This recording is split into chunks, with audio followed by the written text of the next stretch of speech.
They've got to play their cards pretty well here, right? Trump views Greenland as a key in his Golden Dome defense system, and that should make sense to most Americans, if not all Americans. And in situations like this, you got to be proactive, right? Because if you wait for a threat to emerge, well, arguably then it's too late.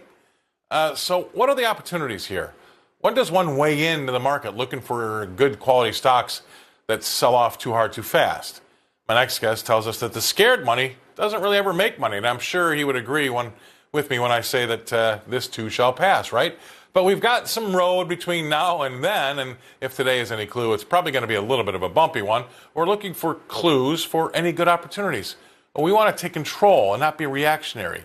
Oh, my next guest, he's the perfect guy to have on at this juncture. Please welcome to the show, Mr. Keith Fitz-Gerald. Keith, thanks for coming on.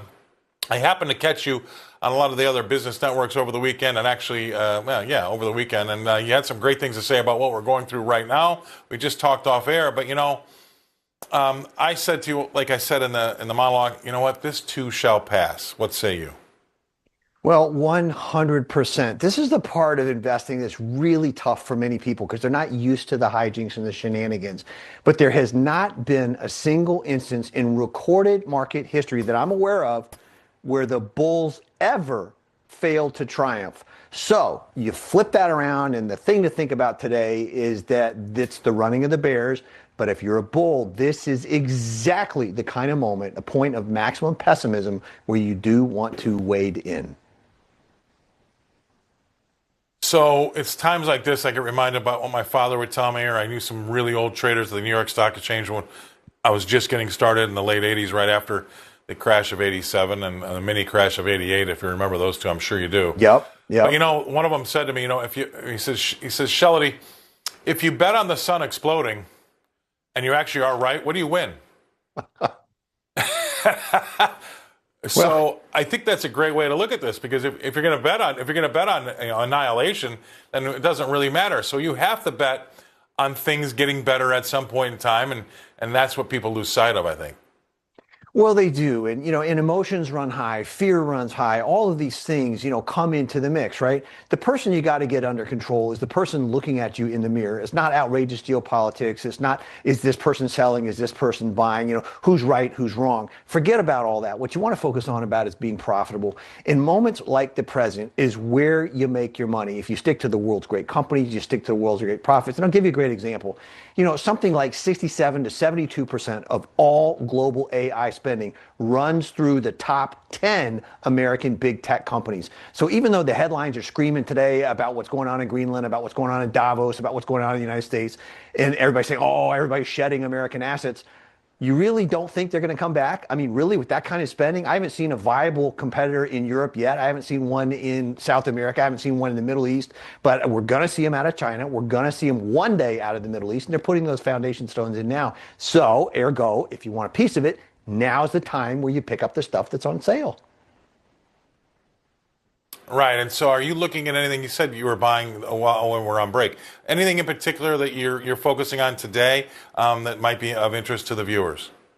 Well, sure. I went right for the big tech names that are getting shellacked today, starting with like the AMDs, Tesla in particular. But I also barbelled that with something like a Costco, right? Because here's the thing other people don't think about. This is my world, your world. This is how you do it. If you're a trader, if you're an investor, you've got to constantly balance decisions and opportunity. So I went for the really hot stuff over here, like special sauce on my enchilada. But I also went for Costco because it's got a great membership. If the economy does struggle, that's going to continue to spend. People need what it has. Lots of people are still hurting in the wallet. I want a piece of a company that's going to provide me with the stability that comes with a recovery.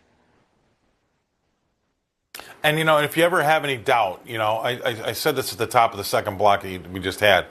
All you have to do is look about how we got here, right? We've got, the Atlanta Fed GDP now is saying we're going to grow at 5.3%. We've got earnings that are expected to be between 10 and 15%. You've got, better ways to expense and depreciate plant and equipment for our small businesses, which are going to do great. No tax on tips. So, I can go on and on and on. All of those bazookas are pointing in the right direction, and then throw in maybe a new Fed chair in May that's going to be looking to bring rates in too. That's how we got here. Do not abandon all those great things did not change because Trump thinks that Greenland is a strategic place for us to be. None of that has changed, correct? Well, that's absolutely correct. And on top of that, if you look around, if you drive around, if you talk to people, you go to the farms, you go to the ranches, you go to the cities, you talk to people underneath all of the fear and the nonsense and the posturing and the positioning. You know what? I learned a long time ago, you don't bet against America, you don't bet against Americans, because this country, like many others around the world, is filled with resilient, smart people who want a solution, who want progress, who want a better life for their kids, who want better education. And innovation works that way. When you have a need, you build something to fill it, you build something that profits from it, and you build something to sell and bring into the community. So I look at this, I say, okay, this stinks, it's terrible, it's scary, but you know what? This is not any different than we've seen throughout history. No, and I woke up to a lot of the news that I see in the research I get. First two or three things I read were all about sell America, get out of America. This is horrible what Trump's doing. All this. You know what? To your point, when you kicked off what you were talking about, you think that they're not going to want to come back to America? You're kidding me, right? It's the best and biggest, brightest place to be. Go ahead. I can tell you want to talk. And on top of that, don't forget this part, right? That's what the headlines say. One of my golden rules is you always do what Wall Street does, not what it says. So if everybody's talking about selling America, think about this for a second. Selling doesn't happen in a vacuum. It doesn't suddenly go off a cliff. There aren't any non-buyers. If somebody's selling, there's always a buying. It's a closed loop system. Institutions live for this. So smart individual investors should too. You don't see Warren Buffett running for the sidelines. You don't see any of the big names who have made their fortunes on days exactly like today running for the sidelines. In fact, what you're going to see a quarter from now when they file all the 13Fs and other things is that they were buying into this. They may be not as fast or maybe not as aggressively, but they're going to be buying. And that's the thing that individual investors have got to get through their thick skulls, just like I did with mine all those years ago. It was always great to talk to you, and today was a perfect day to have you on. Really appreciate your wisdom. Thank you very much. I know everybody else does as well. Keith Fitz-Gerald coming to us from Seattle, Washington. He's